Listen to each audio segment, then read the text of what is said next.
Hello, been a week or two since I did an update, so just thought best check in and update on progress. Yeah, we've been there's a couple of things I wanted to talk about today as well, so it might take a little bit longer than normal. Apologies if well, I'll try not to keep you bored anyway. I won't apologise for it because hopefully I won't do it. But yeah, if you can stick with us, that'd be great. If not, then no offence taken.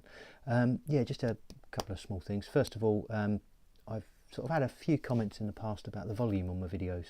It used to be a lot worse than it's been lately, by all accounts, but just very quiet. People were saying I was always playing it back through the iPad and it sounded fine. Some suggested I could try turning the volume up on the iPad when I was recording, and I did that, and I seemed to get less comments afterwards, so hopefully that worked a bit. But I got a new well, I got a PlayStation 4 the other day, and it came with a set of headphones with a microphone on them, so I'm going to try recording with that today. I've sort of tested it and it sounds like it might be a bit better, but if anyone could give us some feedback on that, that'd be great. But what really hit home was when I set up the PS4, I put YouTube up through that, and then watched one of my videos back, and it was really quiet coming through the telly, so I think I may have finally realised what people are talking about. So yeah, apologies if you've been straining listening to videos in the past. I appreciate you sticking with me. Hopefully this microphone thing will make a difference. I'm not really into big production values and spending loads of money on kit and everything for doing this. This is just a bit of a very casual show and tell.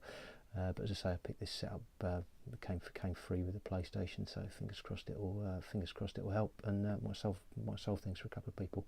But yeah, any feedback on that would be great. The other thing, message for British Legion: you're wrong about PlayStation 4. I'm afraid it's not an anti-drinking device.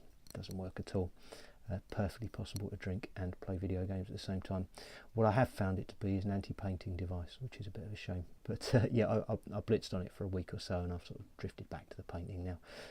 I will use that again from time to time, but yeah, I'm sort of really into the painting at the moment, so I'm going to stick with that most of the time anyway. Yeah, so that's the first thing, the microphone. Any feedback on that, much appreciated.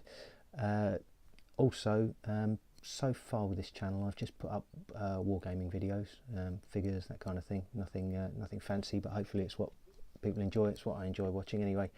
But there may be a couple of other things I put up in the next week or two. I go to a few music gigs as well, and I regularly sort of search around on YouTube for clips from gigs and things that I might enjoy or might have been to. And I've got a couple of clips I took a few months ago on my phone. Long story short, but my wife wasn't very well and couldn't make the gig, so I went along and was a bit drunk and took some videos of what she was missing and sent them back to her, thinking that'd make her feel better. Not sure it worked, but they're good videos. They come out really well. I was down the front, got a good view. So it's the sort of thing I'd watch if someone else had posted it. So I'll stick it up myself.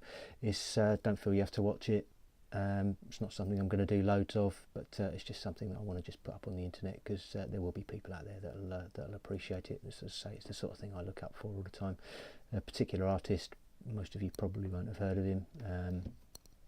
I've seen him once. I've seen him 100 times probably over the last 20 odd years. But yeah, I'll stick it up.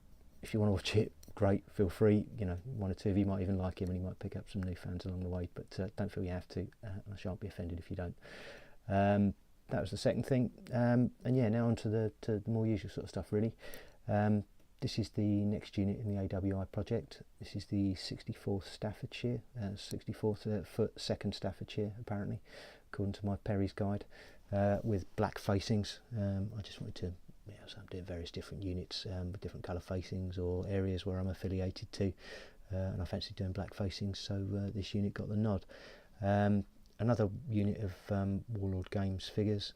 Nice figures, as I said, really details really good in them, which makes them very easy to paint. One of the problems though is just the poses are a bit weird, some of them, and they've got these firing poses which doesn't look too bad, but it's going to make it a bit of a mission to store them, and when you're trying to put them out, because the rifles stick so far out, or the muskets rather stick so far out of the front of the bases, it's just going to make it a bit of a pain to store them, or form them up in column or anything like that you might want to do as you're playing with them. But yeah, they still look fine and they do the job.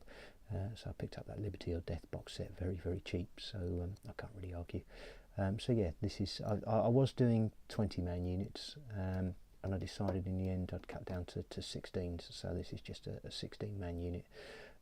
Various reasons for that, mainly save a bit of time on the painting, and I'm getting a table set up at home shortly, hopefully.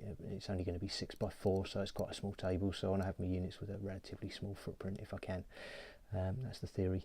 And actually, when you think it through logically, there's actually only 16 sort of line infantry, but there would have been extra grenadiers and light infantry.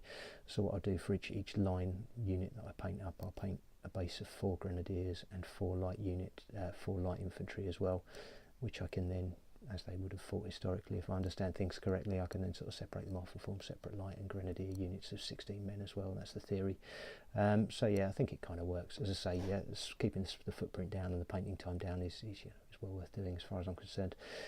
So that's what we're doing. I'll put some stills up at the end so you can see them a bit more closely. But yeah, nice set of figures. I'm really getting into the.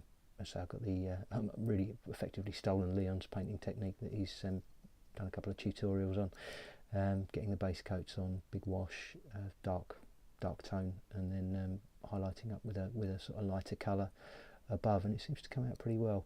So they never look as good in the videos, to be honest, but when I'm looking at them with the naked eye, they come up okay. So we'll stick some stills up at the end, and you can see what you think. The next thing we've got going, still going with the AWI, I've got a group of Hessian Jaegers, about a dozen of those, which are mostly got the base coat on now.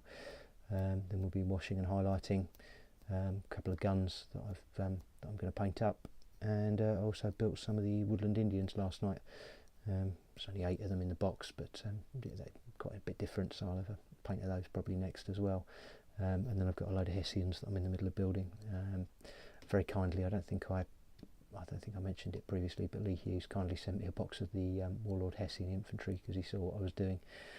So I have said thanks by email, but publicly thank you. So yeah, building those up is next on the list. So yeah, all going well with the project. Enjoying it so far. At some point when I've done the Hessians, I'll then start looking at doing some Continentals, I guess.